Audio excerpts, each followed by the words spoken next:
ओम ब्रह्म बृहस्पतये नमः। ओम ग्राम ग्रीम ग्रोम सह गुरुवे नमः।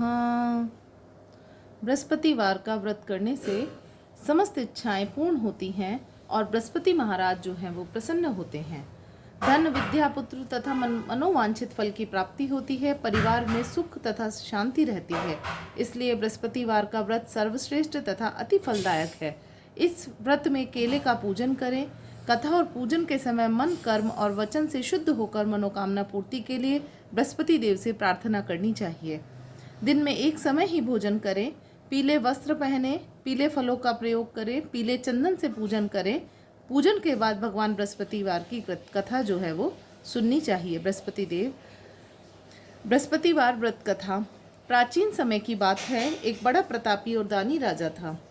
वह प्रत्येक गुरुवार को व्रत रखता एवं पूजा करता था। यह उसकी रानी को अच्छा न लगता। ना वह व्रत करती और ना ही किसी को एक पैसा दान में देती। राजा को भी ऐसा करने से मना करती। एक समय की बात है, राजा शिकार खेलने वन को चले गए। घर पर रानी और दासी थी। उस समय गुरु बृहस्पति देव साधु का रूप धारण कर राजा के दरवाजे पर भिक्षा मांगने आए। साधु ने रानी से भिक्षा मांगी तो वह कहने लगी, हे साधु महाराज, मैं इस दान और पुण्य से तंग आ गई हूँ। आप कोई ऐसा उपाय बताएं जिससे सारा धन नष्ट हो जाए और मैं आराम से रह सकूं। साधु रूपी बृहस्पति देव ने कहा, हे देवी, तुम बड़ी विचित्र हो।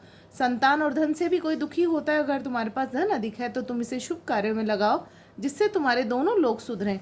परंतु साधु की इन बातों से रानी खुश नहीं हुई। उसने कहा, मुझे ऐसे धन की आवश्यकता नहीं जिसे मैं दान दूं और जिसे संभालने में मेरा सारा समय जो है वो नष्ट हो जाए। साधु ने कहा, यदि तुम्हारी ऐसी ही इच्छा है तो फिर वैसा ही करना। जैसा मैं तुम्हें बताता हूँ वैसा करना। बृहस्पतिवार के दिन तुम घर को गोबर से लीपना, अपने केशों को पीली मिट्टी से धोना, केशों को धोते समय स्नान करना, राजा से हजामत बनाने को कहना, भोजन में मांस मदिरा खाना, कपड़ा धोबी के यहाँ धुलने डालना। इस प्रकार 7 बृहस्पतिवार करने से तुम्हारा समस्त धन नष्ट हो जाएगा। इतना कहकर साधु बने बृहस्पति देव अंतर्ध्यान हो गए। साधु के अनुसार रानी ने वैसा ही किया। केवल 3 बृहस्पतिवार ही बीते थे, उसका समस्त धन संपत्ति नष्ट हो गई। भोजन के समय परिवार तरसने लगा। एक दिन राजा रानी से बोला, हे रानी, तुम यहीं रहो, मैं दूसरे देश को जाता हूँ, क्योंकि यहाँ पर मुझे सभी जानते हैं, इसलिए मैं छोटा कार्य नहीं कर सकता। ऐसा कहकर राजा परदेश चला गया। यहाँ वह जंगल से लकड़ी काट कर लाता और शहर में बेचता। इस तरह अपना जीवन व्यतीत करने लगा। इधर राजा के बिना रानी और दासी दुखी रहने लगे। एक समय जब रानी और दासियों को 7 दिन बिना भोजन के रहना पड़ा तो रानी ने अपनी दासी से कहा, हे दासी, पास ही के नगर में मेरी बहन रहती है, वह बड़ी धनवान है।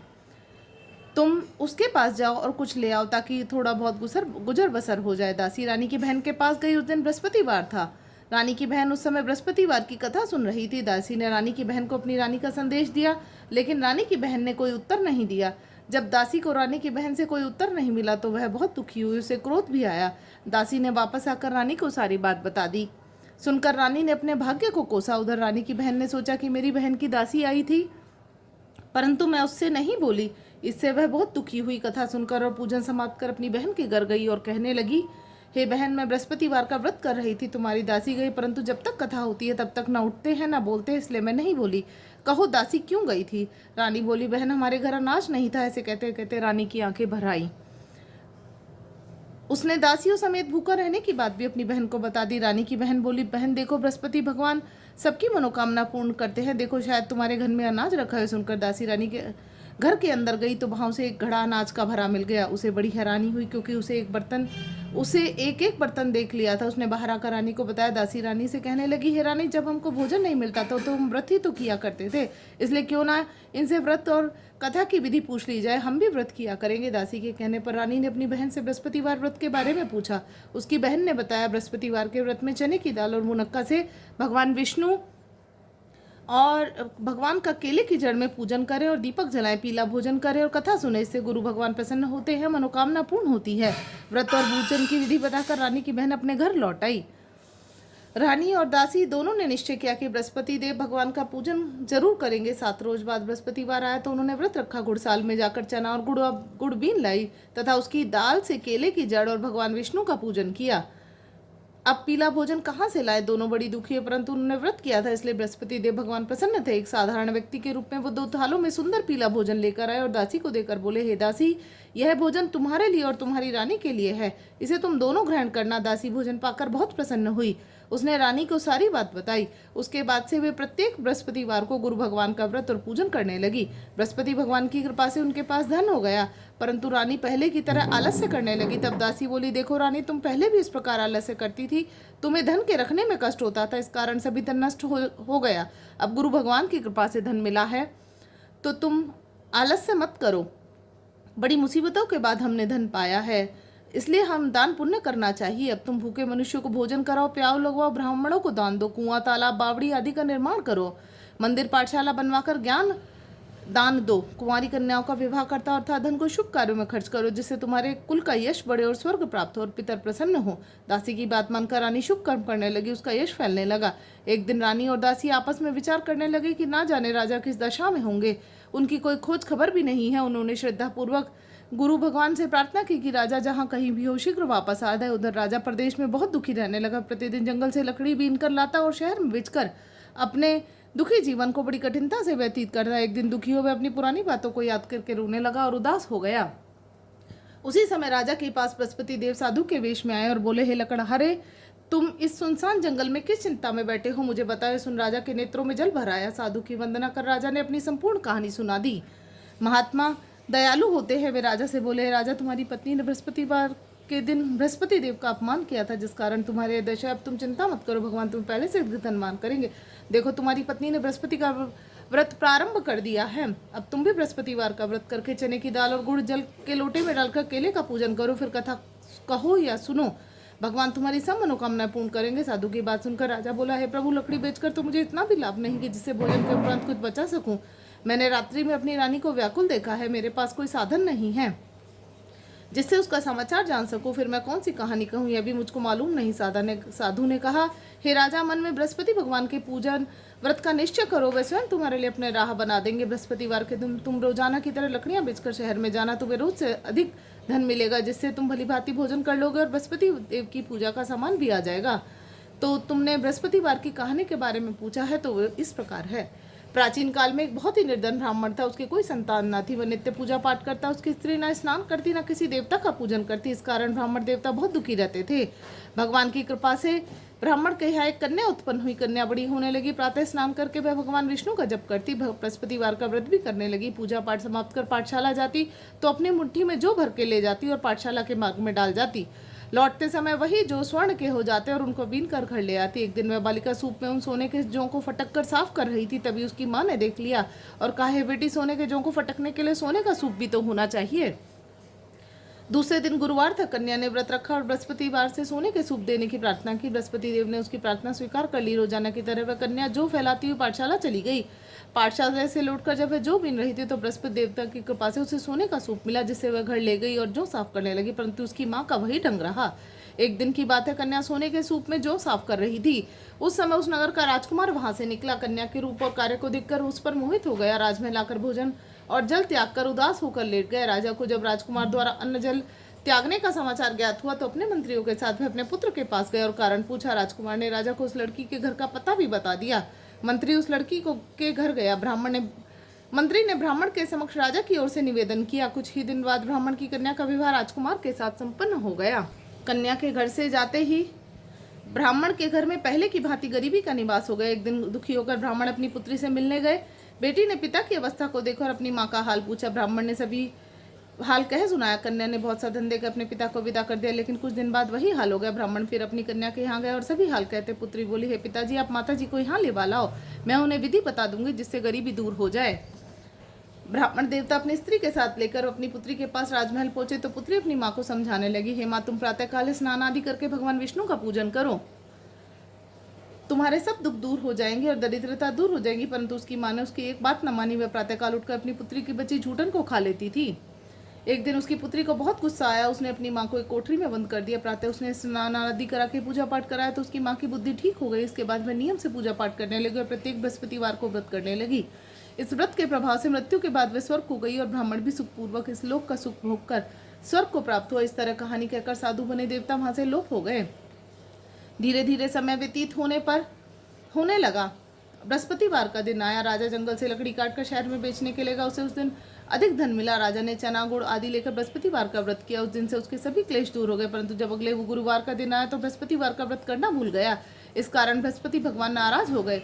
उस दिन उस नगर के राजा ने विशाल यज्ञ का आयोजन किया था। तब अपने समस्त राज्य में घोषणा करवा दी कि सभी मेरे यहाँ आकर भोजन करे, कोई भी घर में चूल्हा न जलाए।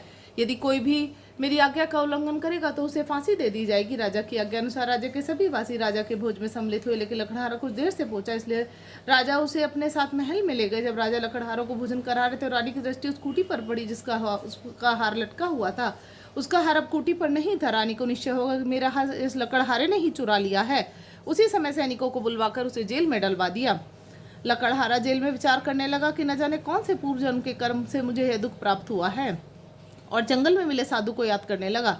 तत्काल बृहस्पति देव साधु के रूप में प्रकट हुए और कहने लगे, मूर्ख, तूने बृहस्पति देवता की कथा नहीं की जिस कारण तुझे यह दुख प्राप्त हुआ है। चिंता मत कर, बृहस्पतिवार के दिन जेल खाने के दरवाजे पर तुझे 4 पैसे पड़े हुए मिलेंगे, जिसे तू बृहस्पतिवार की पूजन कथा करना। अगले बृहस्पतिवार उसे जेल के द्वार पर 4 पैसे मिले। राजा ने पूजा का सामान मंगवाकर कथा कही और प्रसाद बांटा। उसी रात्रि में बृहस्पति देव ने उस नगर के राजा को स्वप्न में कहा, राजन, तूने जिसे जेल में बंद किया है उसे कल छोड़ देना, वह निर्दोष है। राजा प्रातःकाल उठा और खूंटी पर हाथ टंगा देखकर लकड़हारों को बुलाकर क्षमा मांगी और राजा के योग्य सुंदर वस्त्र आभूषण भेंट कर उसे विदा किया। गुरुदेव की आज्ञा अनुसार राजा अपने नगर को चल दिया। राजा जब नगर के निकट पहुंचा तो उसे बड़ा ही आश्चर्य हुआ। नगर में पहले से अधिक बाग, तालाब और कुएं और बहुत सी धर्मशालाएं, मंदिर बने हुए थे। तब नगर के सब लोग कहने लगे, ये सब रानी और दासी द्वारा बनवाए गए हैं। राजा को आश्चर्य हुआ, गुस्सा भी आया कि उसकी अनुपस्थिति में रानी के पास धन कहाँ से आया। जब रानी ने खबर सुनी कि राजा आ रहे हैं तो उसने अपनी दासी से कहा, दासी देख, राजा हमको कितनी बुरी हालत में छोड़ करके गए थे, वह हमारी हालत देखकर लौट ना जाए। तू दरवाजे पर जाकर के खड़ी हो जा। रानी की आज्ञा अनुसार दासी दरवाजे पर खड़ी हो गई। जब राजा आए तो उन्होंने अपने साथ महल में लिवाई। तब राजा ने क्रोध करके अपनी तलवार निकाली और पूछने लगा, बताओ धन तुम्हें कैसे प्राप्त हुआ। तब रानी ने सारी कथा कह सुनाई। राजा ने निश्चय किया कि मैं रोजाना दिन में 3 बार कहानी कहूंगा और रोज व्रत करूंगा। अब हर समय राजा के दुपट्टे में चने की ताल बंधी रहती और दिन में 3 बार कथा करता। एक रोज राजा ने विचार किया, चलो अपनी बहन के यहाँ हो। इस तरह का निश्चय कर राजा घोड़े पर सवार हो अपनी बहन के यहाँ चल दिया। मार्ग में उसने देखा कुछ आदमी एक मुर्दे को लिए जा रहे थे। उन्होंने रोककर कहा कि अरे भाइयों, मेरी बृहस्पतिवार की कथा सुन लो। वे बोले, लो, हमारा तो आदमी मर गया है और इसको अपनी कथा की पड़ी है। परंतु कुछ आदमी बोले, अच्छा कहो, हम तुम्हारी कथा सुनेंगे। राजा ने दाल निकाली और कथा कहनी शुरू करी। जब कथा आदि हुई तो मुर्दा हिलने लगा और जब कथा समाप्त हुई तो राम राम कह के मुर्दा खड़ा हो गया। राजा आगे बढ़ा। उसे चलते चलते शाम हो गई। आगे मार्ग में उसे एक किसान खेत में हल चलाता मिला। राजा ने उसे कथा सुनने का आग्रह किया, लेकिन वह नहीं माना। राजा आगे चल पड़ा। राजा के हटते ही बैल पछाड़ खा के गिर पड़े और किसान के पेट में बहुत तेज का दर्द होने लगा। उसी समय किसान की माँ रोटी लेकर आई। उसने जब देखा, पुत्र से सब हाल पूछा। बेटे ने सभी हाल बता दिया। बुढ़िया दौड़कर उस घड़सवार के पास पहुंची और उससे बोली, मैं तेरी कथा सुनूंगी, तू अपनी कथा मेरे खेत पर चल कर कह। राजा ने लौटकर बुढ़िया के खेत पर जाकर कथा कही, जिससे सुनते ही बैल खड़े हो गए और किसान के पेट का दर्द भी बंद हो गया।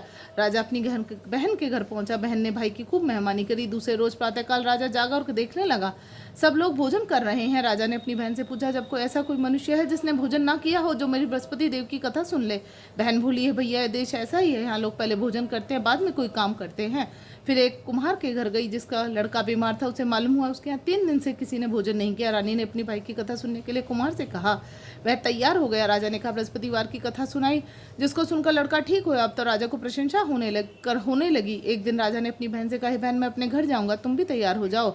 राजा की बहन ने अपनी सास से अपने भाई के साथ जाने की आज्ञा मांगी। सास बोली, हाँ चली जा, मगर लड़कों को मत ले जाना, क्योंकि तेरे भाई के कोई संतान नहीं है। बहन ने अपने भाई से कहा, भैया मैं तो चलूंगी, मगर कोई बालक नहीं जाएगा। अपनी बहन को छोड़कर दुखी मन से राजा अपने नगर को लौट आया। राजा ने अपनी रानी से सारी कथा बताई और बिना भोजन किए वह शैया पर लेट गया। रानी बोली, हे प्रभु, बृहस्पति देव ने हमें सब कुछ दिया है और संतान भी अवश्य ही देंगे। उसी रात बृहस्पति देव ने राजा को स्वप्न में कहा, राजा उठ, सभी सोच त्याग दे, तेरी रानी गर्भवती है। राजा को जानकर बड़ी खुशी हुई। 9वें महीने रानी के गर्भ से एक सुंदर पुत्र पैदा हुआ। जब राजा बोला, है रानी, स्त्री बिना भोजन के रह सकती है, परंतु बिना कहे नहीं रह सकती। जब तेरी बहन आए तो तुम उससे कुछ मत कहना। रानी ने हाँ कर दी। जब राजा की बहन ने शुभ समाचार सुना तो बहुत खुश हुई और बधाई लेकर अपने भाई के आई। रानी ने तब उसे आने का उलाहना दिया। जब भाई अपने साथ ला रहे थे तब टाल गई, उसके साथ ना गई और आज अपने आप ही भागी भागी बिना बुलाई आ गई। तो राजा की बहन बोली, भाई इस प्रकार ना कहती तो तेरी औलाद कैसे होती। बृहस्पति देवता सब मनोकामनाएं पूर्ण करते हैं। जो सद्भावना पूर्वक बृहस्पति देव का व्रत करता है, कथा पढ़ता है और सुनाता है और दूसरों को सुनाता है, बृहस्पति देवता उसकी सभी मनोकामनाएं पूर्ण करते हैं। बोलो बृहस्पति भगवान की जय।